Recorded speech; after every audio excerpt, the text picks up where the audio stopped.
Which celebrity is hated for absolutely no reason at all? Melon Lord 13 said. He went through so much. Was sexually assaulted by a high-ranking Hollywood garbage man. His wife bleeds him for all his worth for child support despite him saying numerous times he can't pay $900,000 every freaking year. And people are now commenting on his weight, a clear difference between his role and the Mummy. He is such a nice guy and I'm so glad he is finally acting again and I think he is in 2 new movies. Babuganoosh said. He legit seems like one of the most genuine Hollywood actors ever. I've never met him, but I feel like he'd be the kind of guy to stop and have a chat with you if you saw him on the street. He just seems like such a nice dude. The child support shit is ridiculous too. Bulimic Platypus said. I live in former coal mining town in Nova Scotia. My mom was a CCA that did home care and apparently his grandmother was a client. My mom set her place had tons of pictures of him and she talked about him very fondly. I have no way to know if she was nuts or actually his grandmother. Galaxy Ranger Bob said. Brendan Fraser was blacklisted in Hollywood for not putting out when a producer demanded sexual favors from him. He was never indicted. He was victimized. 7Dipity said. You should read this article https://www.stylist.co.uk/entertainment/jamila-jamil-tabloid-overexposure-sexist-practice-instagram/4285588. It is quotes from Jamila Jamil who explains how the tabloids and media like to build up famous women and make them loved and then turn around and destroy them. She's given a bunch of examples on her Insta of women this has happened to and it's honestly startling. Noodlesser 1256 said. I think there's also been a backlash to Jennifer Lawrence also which, along with her getting married and I think having a baby, is why she's suddenly vanished from the screen after being in every other movie out there for several years. Edit. Other commenters have informed me that Jennifer Lawrence has not had a baby. I stand corrected. Noodlesser 1256 said. I'll have to read that. I just mentioned Lawrence in another comment less than 5 minutes ago. Another one you could throw in there is Britney Spears. She's getting a lot of understanding and sympathy now, but I don't remember that being the case when she had her breakdown that led to the current conservatorship mess. Archive SQ said. I think that this is pretty much it. I've asked people, point blank, to explain to me in explicit detail why they dislike her. And it's usually something along the lines of she is too perfect or she's too nice and it seems fake. It's incredible, isn't it? You have some genuinely, seemingly fantastic people around, especially in an industry that's as cruel and predatory as it is, and people still choose to hate the most unproblematic person they can find. Weebnurse 1990 said. Not so much anymore, but Jake Lloyd. He was a decent enough child actor, but the hate he received after The Phantom Menace from grown adults was disgusting. Quangtran said. People didn't like how she was seemingly too upfront about wanting that Oscar for Les Mis, and this ambitiousness combined with her usually nice girl persona led to a lot of comparison pieces written about how Jennifer Lawrence was far more relatable and likable. And then everyone started hating on Jennifer Lawrence for equally stupid reasons. Smudgeedhun said. Hathaway never bothered me. She reminded me of one of those theaters kids who are always super hyped for the next role they are about to play. They are just vibrating with excitement and could talk your ear off about it. I think it's kind of cute to find so much joy and passion in something that is actually positive. Queen Adrena said. I vaguely remember this. She was pretty famous around the time Jennifer Lawrence got uber famous, and the latter was going on chat shows talking about farting and getting drunk etc. while Hathaway was the quintessential professional. So obviously the entertainment industry turned the two of them into Highlander, locked in a hate-fueled standoff. Plasma Guy 500 said. Hayden Christensen. He gets hate over being bad with his role as Anakin Skywalker as he was only doing his lines as told, and honestly I like the iconic I hate sand scene. McPherson said. Lucas is good at big ideas. The problems come through when he has to work out the minute details of things. There's some people who are the opposite. For example, as a basic story, The Avengers is about people trying to get a magic rock from a space god. Not a terrible idea, but also not highest grossing movie of that year good. What sold it was the details in the script, direction and acting. Lucas isn't great at that stuff, and unfortunately when it came time to do the prequels he didn't have anyone helping him like in Empire and Jedi, nor did he have anyone to rein him in as he did on A New Hope. Amusingly enough, Gene Roddenberry was similar, just replace bad dialogue with not wanting people to show emotion. Luna Chuvak said, "For anyone who knee-jerk disses the Bee Gees, and for anyone who ever liked them, watch the HBO Max documentary about them, the Bee Gees, How Can You Mend a Broken Heart?"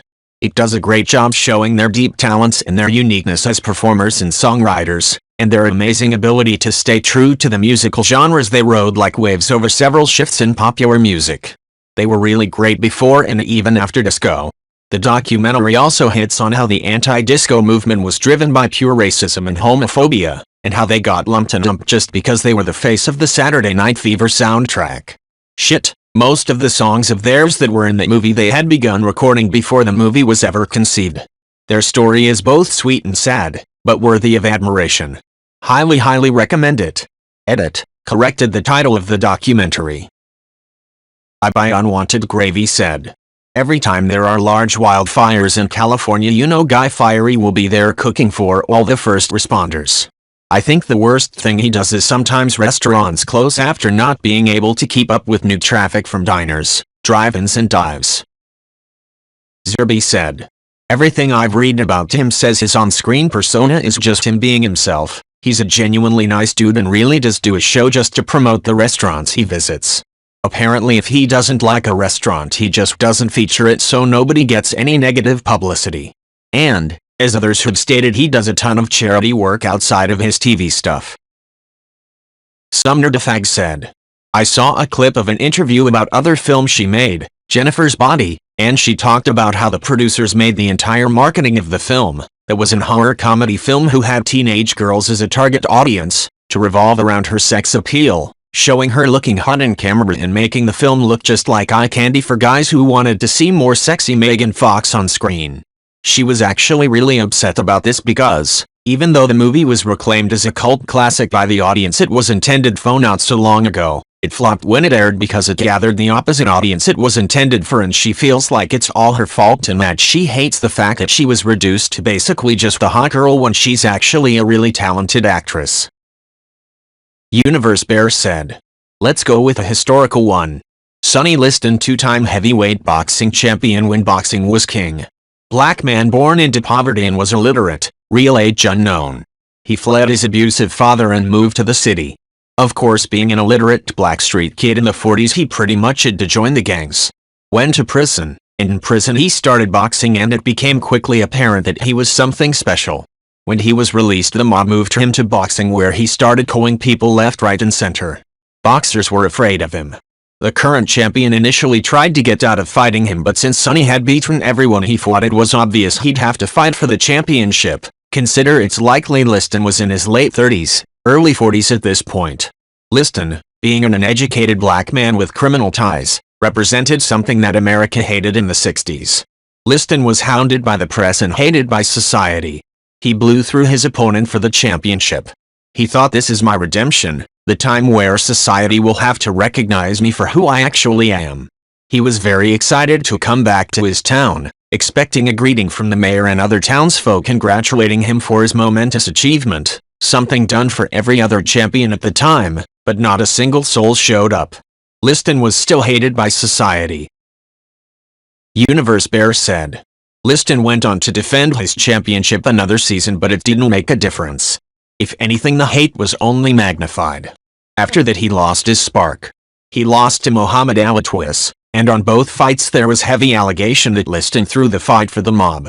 He went on to fight for more seasons, but he was done. Beaten by his dad, beaten by society, beaten by the very people he entertained, Sonny Liston was found dead from a heroin overdose, at what age not even Liston knew. Although some suggest a mob killed him, since he was afraid of needles.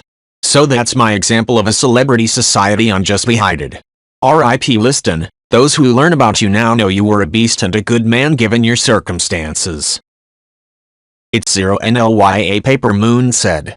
She cut her hair in an act of defiance when her decision about her own hairstyle got overruled. She kept her baby some hours longer than the custody arrangement allowed, and dented a stalking paparazzo's car with an umbrella.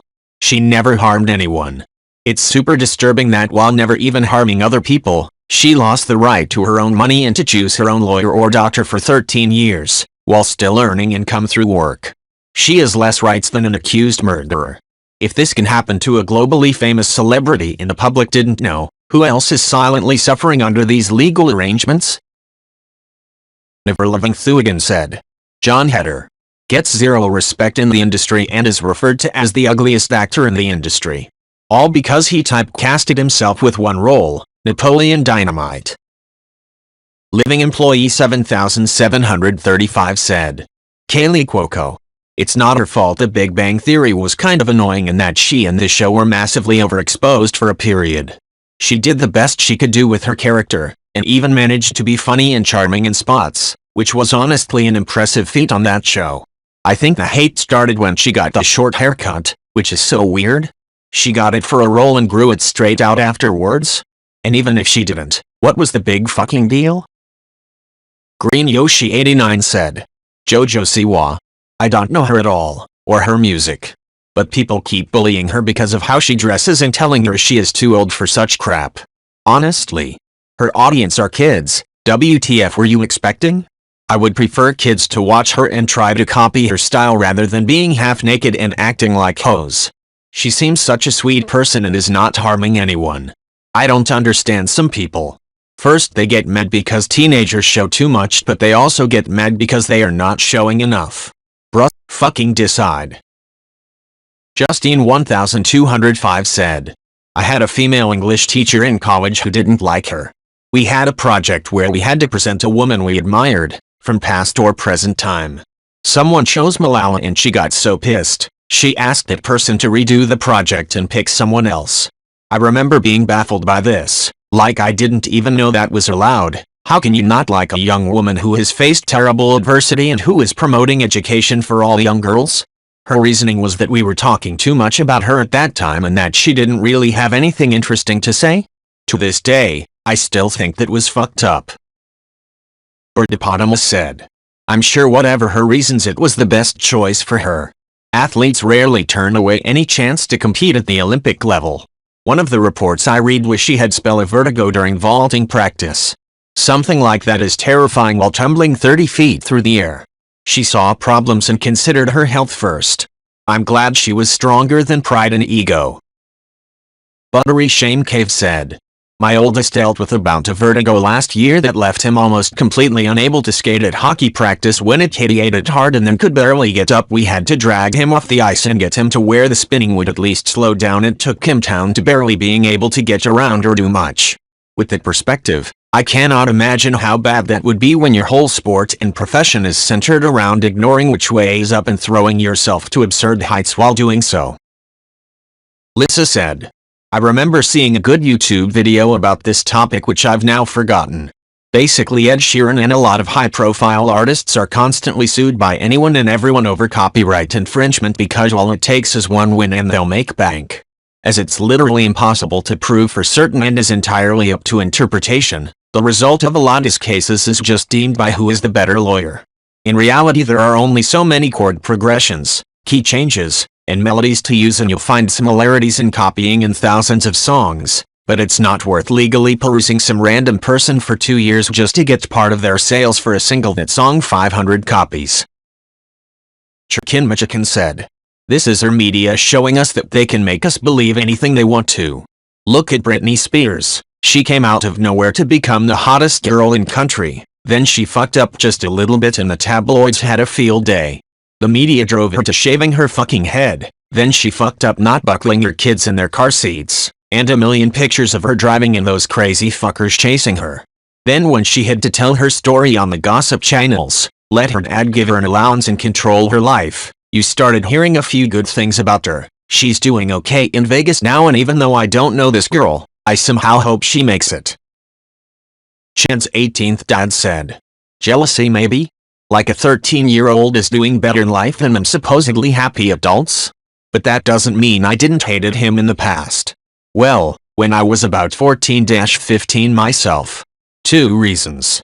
The first one was that in my rough tough friends group we all knew only either girls or pussies listened to his gay and cringe songs. Well, not just the friends, but it was more like a guy code back then. If you find out the person next to you is a dude and a JB fan, he is for sure weird as fuck, so better to mind business. And unfortunately, most of the times it turned out true about the guy. The second one was pure jealousy, haha. Not jealous of his success or anything, but because my crush was a super duper fan of his. She was in my friend circle, but whenever someone started talking about JB, her face had a smile like never before. I was like, WTF, she is so much happy over that guy and not with me, haha. But now, I neither hate or love that guy. Just meh. I have better things to care for now in my life over hating a stupid celebrity, haha.